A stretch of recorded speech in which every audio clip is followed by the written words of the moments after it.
পরিবহনের আর কোনো খোঁজ পাওয়া গেল না তাইলে? না, মনে হয় না বাইসা আছে। লাশও খুঁজে পাওয়া যাইতেছে না, মনে হয় লাশ ভাঙে বাসায় দিছে। আহারে, পাগলেরও রক্ষা নাই। এক টুকরা জমির লেগা ওনার মরণ ডাইকে আনলো। কিরে, তুই এত সকালবেলা কই যাস? আর তোর তো এত সকালে ঘুম থেকে ওঠার মানুষ না। আপনার একটু কাম আছে আইতাছি। কখন আইবি? নাস্তাও তো খাইলি না বাজান। কখন আমু হেডা কইতে পারতাছি না আম্মা, তো একটু দেরি হবে। হ, জানি তো। চেয়ারম্যানের মেয়ের পিছনে ঘোরা আর তার দাদির হুকুম পালন করা ছাড়া তোর আর কি কাম আছে? তোরে যে আমি বারবার হুঁশিয়ার করতেছি, তোর কি কানে যায় না? যায় তো, সবই যায়। এক কান দিয়া যায়, আর এক কান দিয়া বাইরে আছে। কি বুঝলা? চড়াইয়া তোর এক কান আমি তালা মারায় রাখবো। পিয়াস কিন্তু পাগলের লাহান করতেছে।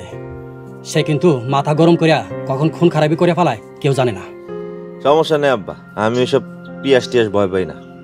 যাই হোক, ওই যে কয় না কুত্তা যখন পাগল হয়ে যায় মানুষের লাঠি দিয়া বাইরে, পিয়াস পাগল হয়ে যদি আমার কামড় দেয় আমি ঘুল্লি করে মেরালাম গেলাম।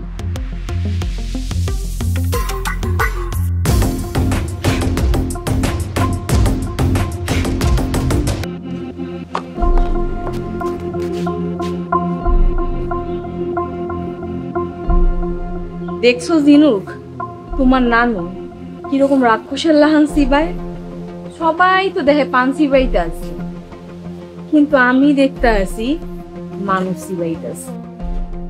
আমি রাক্ষস না হইলেও কইলাম গ্রামে রাক্ষস ঢুকে গেছে। এরম করে পানের মতো চাবাই চাবাই পাগলিরে খেয়া লাইছে।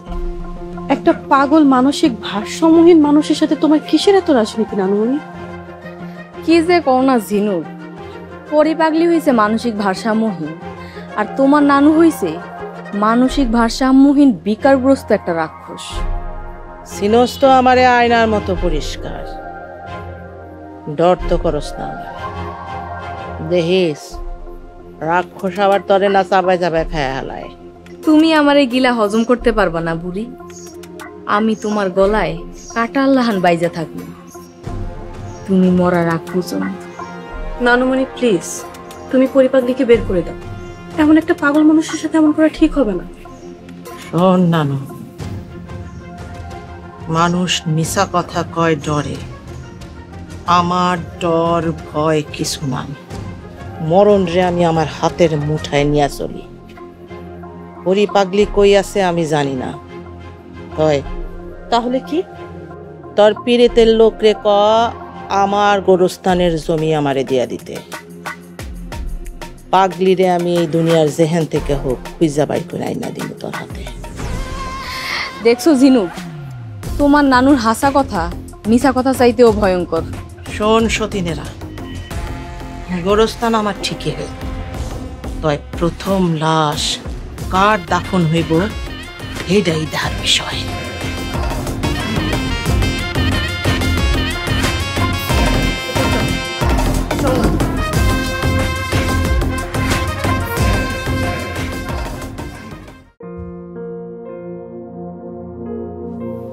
পিয়াস, আপনার কষ্টটা আমি বুঝতে পারছি।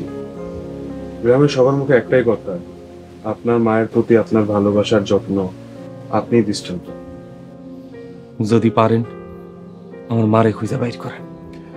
আপনার কি কাউকে সন্দেহ হয়? মানে আপনার মামা বলছিল আপনার মা খুন বা গুম হতে পারে। চেয়ারম্যানের সামসা খাজা কয়েকবার আমার মারে ফুসলায় ফাসলায় কোথাও নিয়ে যেতে চাইছিল। খাজা চেয়ারম্যানের লোক।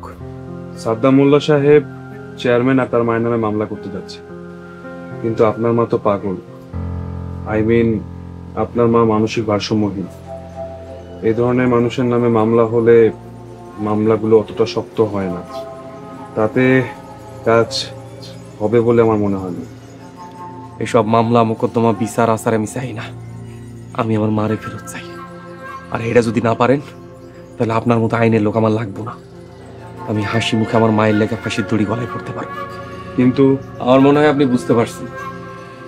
এখন আপনি কি করবেন, কার লগে দফারফা করবেন, এটা আপনি বুঝবেন। এর বেশি আমার কিছু করার নেই, করার মতো অবস্থায় নেই।